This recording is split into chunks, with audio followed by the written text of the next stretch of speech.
Okay, it's day 2, and this is part 1, and the French are investigating the whereabouts of this missing Interpol chief. This Interpol chief here is named Meng, M-E-N-G. Now, he was traveling to China, and we think Chinese intel picked him up for questioning. We don't know the answer to that. But if you remember way back when, I was talking about a Chinese weapons broker named Sam Pa, and then, of course, the Shanghai and Hong Kong drug trade as well. So we're going to look into that as we go forward, but I just wanted to mention that since it was kind of late-breaking news. The other thing I had said about this kind of old drugs for weapons business is that you a lot of times recruit undergraduates. You recruit kids to be a part of this. The kids don't know the whole program. They play roles really well. They dive them into the different roles that they have to play. And I had said that since Ralph Blasey Ford ran this program and they were such good friends of Julie Swetnick would have been a perfect undergraduate to recruit to play the role of a wife of a Colombian drug lord. Maybe he's Panamanian, maybe he's Colombian. We don't know, that Vinneccy guy. But that's the role I believe she played. You saw the pictures when she was on Ingram and so forth. But again, this idea that Julie Swetnick, and then, of course, Blasey Ford, and, of course, now Monica McLean, were all part of this class. I also say Brett Kavanaugh is a part of this as well. He's known Rod Rosenstein a long time, and he's been a part of this.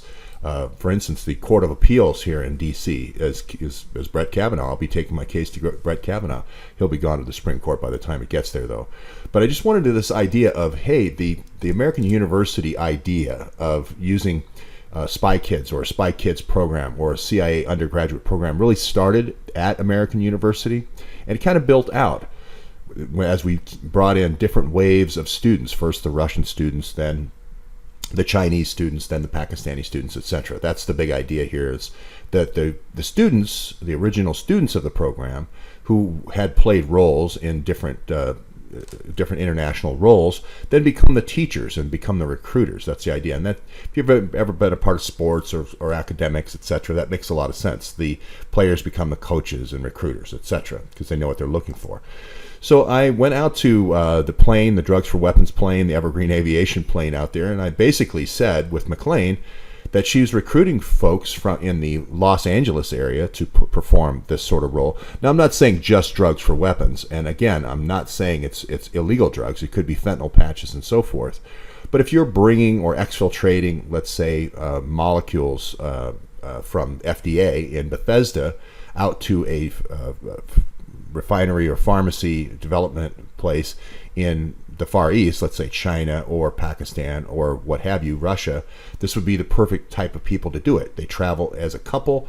The drug dealer himself isn't traveling by himself. You recruit these girls from the Holton Arms School, and it looks like, a couple traveling, and they're rich. So what? They're rich. Okay. So it doesn't draw as much attention as this plane flying by itself with Vinneccy behind the controls.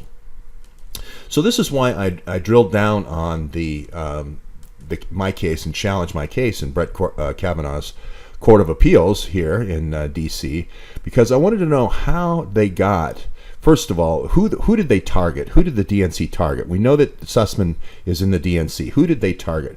They targeted mainly the people around Donald Trump. We know from the Trump Tower meeting, it was all the folks that were close to the closest inner circle of Trump.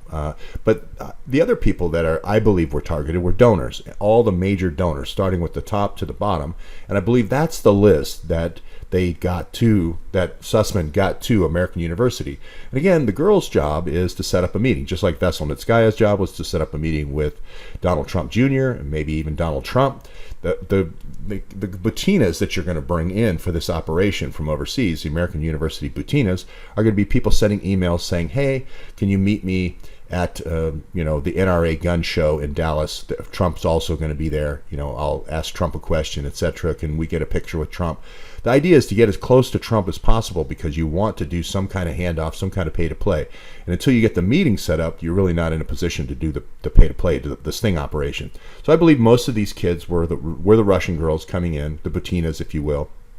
at American University trying to set up these donors, mainly around the different weapons, the NRA meetings, but other meetings as well. As you know, Vesselnitskaya went to all the Trump meetings, and I think this group, this traveling troupe of Butinas, went with them. I'm not saying that's the only place they went, but they definitely targeted donors at these key meeting points, especially the meeting with Kislyak in Cleveland in July. Okay, so if you don't remember going to American University and getting the thumb drive and so forth, somehow these kids got up here, these wonks, CIA kids in training, if you will, got the list of donors. And now you have to explain that. If you're DNC, you have to explain, how did they get the list of donors, right? You know this is a loose end because people are drilling down on this. People are subpoenaing and saying, where's the list of the people at American universities that were classmates of Butina? These are going to be the people who got the donors list to do the email invitations, right? So moving around along, as a matter of fact, it's fun to go through all these old ones and just watch the film clips. If you just say George Webb and Butina, you get all the different, George Webb at American University, you get all these different American University films I've done, even going all the way back to one I made with Jason. And you can look at the whole American University network. Remember, here's Kyle Parker with American University in Bulgaria. We had one in Lebanon, which was one of our first ones in the Middle East. And you just can trace the whole history about this very politically active university. So here's one example. There I am with Jason talking about how the thumb drives are important, because you've got to get the list of donors to the students somehow, right? You need to recruit these lawyers from American University. You need to have these meetings on site. Here's the famous meeting with Dennis Kucinich getting the thumb drive to Craig Murray. And I believe this is how this thumb drive that Sussman took, this is how the donors got to American University. This is the cover, if you will. Now, I think the program actually started way earlier in June of 2015, and it was run by Susan Rice, another graduate of the CIA undergraduate program, but we'll get to that later. So if you don't remember American University, here's Gold Digger. He basically says it's a spy school. He says it's the most politically active university, very closely associated with the ORs, with the open source works at the CIA, and then, of course, the FBI, all under one roof, which is convenient. This guy I work with that writes the Brass Balls blog does a really great job of drilling down into that. And here's the person who's the president. Here is Miss Burwell. This Burwell here, before becoming president of American University, she was the OMB director for Obama. Now, if you're Jack Lew, if you're Rahm Emanuel, if you're Dennis McDonough, and you want to do a Club K, if you want to do a Project Cassandra, you want somebody like this where you can kind of know that they're not going to come back at you if they discover the improprieties, right? Before this, she was in charge of implementing Obamacare, all right? And before that, she was the Health and Human Services Director. She would be making those decisions about what kind of patches Health and Human Services would adopt, etc., different experiments for different, like I said, different organs of the body, and how you would do different drugs and drug delivery for a lot of these things. And the patch really is significant. Remember, Blasey Ford's husband, Russell Ford, does that technology. The older people, it's very difficult to find the veins, etc. It's the cause of a lot of shock, and there's, in the health situation, the patch could be this new way of delivering the drugs, and if you don't have the patch patent, you're out. So sort of a Patch Adams, because Adam is the elution method, so maybe Patch Adam is a wink to that.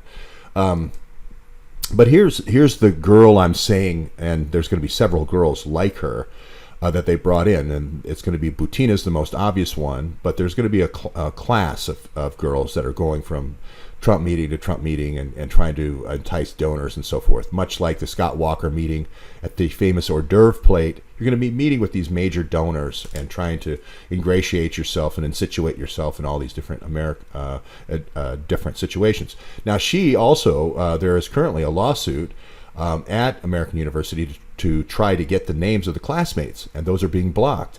As a matter of fact, the students have all filed quash applications, which is very unusual for a student to say, I was a classmate of Butina. Would you hire a lawyer to have that quashed? Yeah, you would if you were one of the Butinas, but if you weren't, you'd probably say, no, I don't care. You can say I wasn't a classmate. I mean, it's in the graduation pictures.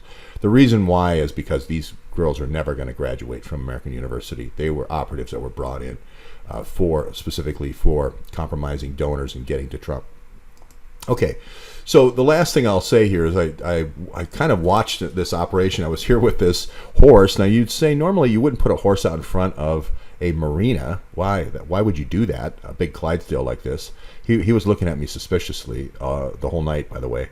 But where I was actually looking out on was all these Oleg Deripaska yachts, gigantic yachts, and there was this concert happening right behind. And if I was the head of the CIA undergraduate recruiting program, I would put the horse exactly right here. I might have put the horse 2 feet closer to the entrance.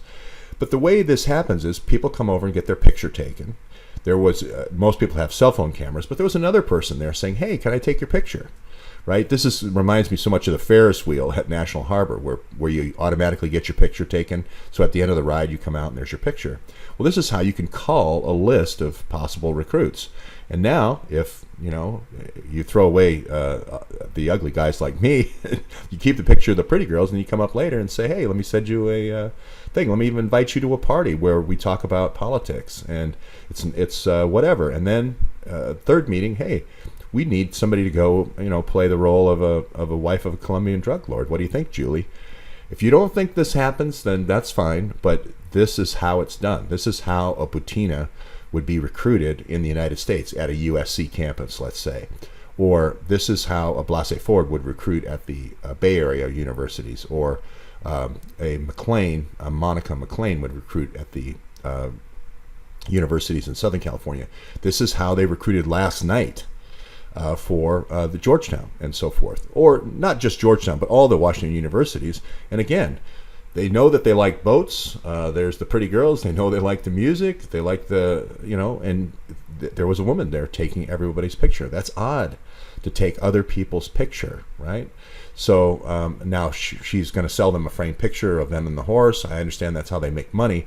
But I think there's something more to this where it's a extremely expensive area. I found out last night to do this kind of surveillance, but it is how the CIA actually does recruit people to do things, and eventually you can get them to pretend to be the wife of a Colombian drug lord. It's just that simple.